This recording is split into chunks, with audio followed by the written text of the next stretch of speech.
হাম হলো একটা সংক্রামক রোগ। এই রোগটা একটা ভাইরাস দিয়ে হয়। সেই ভাইরাসটার নাম হলো রুবিওলা ভাইরাস।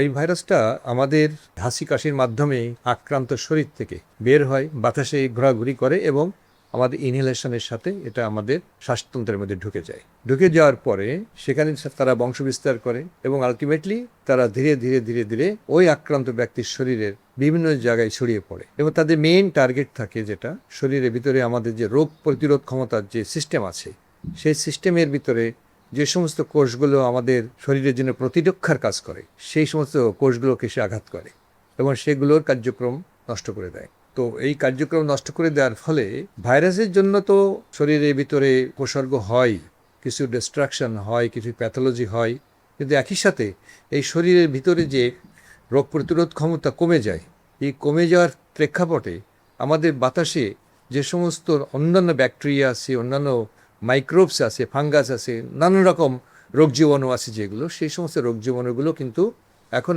মানে ওই আক্রান্ত শরীরে যেহেতু তার রোগ প্রতিরোধ ক্ষমতা কম, তাকে বিভিন্নভাবে আক্রান্ত করে এবং সেই সমস্ত আক্রমণের জায়গায় হলো ফুসফুস, তারপর কান পেকে যায়, মুখের মধ্যে ঘা হয় এবং অনেক সময় ভাইরাসটা নাড়ির মধ্যে আক্রমণ করে, ব্রেনের মধ্যে চলে যায়।